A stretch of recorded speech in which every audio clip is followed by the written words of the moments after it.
My trip to the Republic of Korea, one highlight is that I'll sign a memorandum of understanding with the government to outline our work together on global health security, improvements in health equity, and continue the fight against infectious diseases in all countries.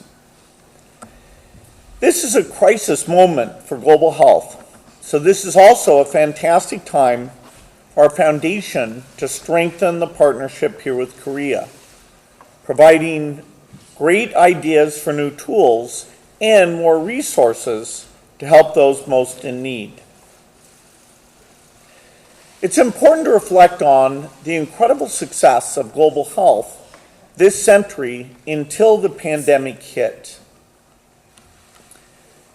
Of course, Korea understands this very well because over the last 70 years, with a little bit of help from foreign aid donors and incredible hard work and creativity, you transformed your post-war economy into a powerhouse in very short time. Now governments look to Korea for ideas about how to change the future of their people, and now Korea gives aid to help dozens of countries start the same journey of progress. As you increase that generosity to match your economic success as the 10th most largest economy, you will be able to have an incredible impact, particularly with partnerships like with our foundation and the multilateral global health organizations. The journey since year 2000 is an amazing one. The United Nations set Millennium Development Goals, and one of those was to reduce the number of children who die before the age of 5. That was an incredible success, going from over 10 million children dying every year to now under 5 million. The key to that was these multilateral global health initiatives.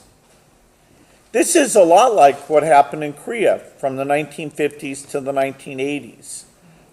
It's the result of building new organizations like the Global Fund that helps fight HIV, TB, and malaria. Before the Global Fund was created in 2002, those three epidemics were raging out of control.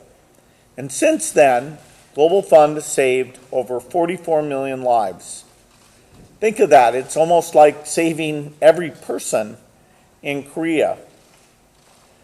Setting up this fund and having it constantly improve over the last 20 years is one of the most generous things human beings have ever done for each other. Next month in New York, the United Nations is hosting a replenishment floor of the Global Fund. And I am optimistic that the world will again come together to save even more lives. There are two other extremely important multilateral health initiatives which many countries in our foundation are strong supporters of. CEPI stands for the Coalition for Epidemic Preparedness, and it helped develop the COVID vaccines that have allowed the pandemic to under control.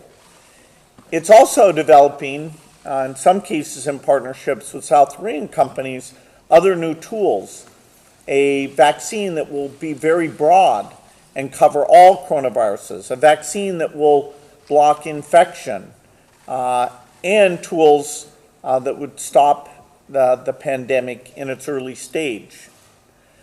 Another important organization, Gavi, the Vaccine Alliance, has provided resources to immunize over 1 billion children. And over the last 2 years, it's delivered over 1 billion COVID vaccines. Again, an organization that saved tens of millions of lives, saving those lives for very, very little money. In the world of generosity, these multilateral health organizations are by far the most impactful. By working together, we can bring all the expertise and planning to make sure these resources are used effectively, including taking advantage of new R&D. The pandemic reminded us not only that we care about other people and their suffering, but also that we're all connected. A single infection anywhere in the world without the right capabilities can spread to the entire world. It's almost like a fire, but a fire that doesn't stop at the edge of a city or a country. It goes to the entire globe. We also see that this effect on the global economy is terrible, and the effect on stability. And so many things are set back. Our health results in all diseases have been set back substantially by the pandemic. So we have a job to do. We need to end this pandemic and prevent it from happening again. My last book, Preventing the Next Pandemic, outlines the policies that can make sure this never happens again. This includes enhancing our global surveillance, having what I call a germ team of 3,000 people to track things and stop outbreaks before they become pandemics. Another job is to restore the progress of improving global health. Last year, more than 25 million children didn't get their basic vaccines, and testing for HIV and TB dropped by about 20%. Of course, the setbacks could have been worse. Global partners have shown creativity and generosity to keep the backsliding to a minimum. And now, as all countries look at their generosity to groups like CEPI and Global Fund, we have a chance to show we remain committed. Korea is poised to be a leader in this work. Not only as you raise your aid generosity to match being one of the top 10 in the world, you also have particular strengths: incredible vaccine manufacturing, incredible diagnostic manufacturing, R&D capabilities, diagnostic capabilities.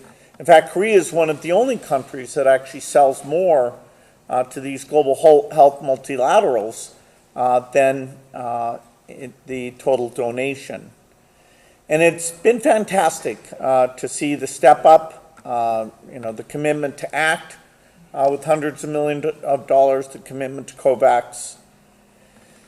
We do have a challenge that the Disease Eradication Fund, which has been a source of support for global health initiatives, simply won't scale up, particularly because of the flight reductions, won't scale up to meet these needs, to have Korea at the level in these organizations that its success implies. So there's a lot we need to do together. We need to reach deep. We need to build more partnerships. We need to encourage the best scientists. But I'm confident that with these steps, we can continue to radically improve global health, to cut the number of children who die in half again, to eradicate diseases like polio, measles, and malaria, improve the lives of all humans. It's the right thing to do and the smart thing to do. And I look forward to doing it in partnership. Thank you.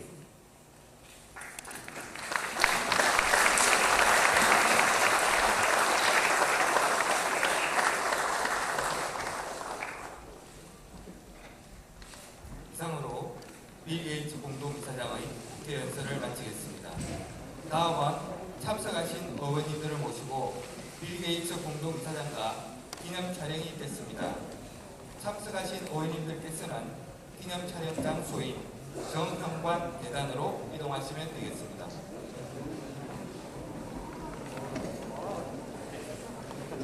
다시 한번 말씀드립니다. 지금 바로 정영강 대단에서 기념 촬영이 있습니다. 의원님들은 정영강 대단으로 이동해 주시기 바랍니다.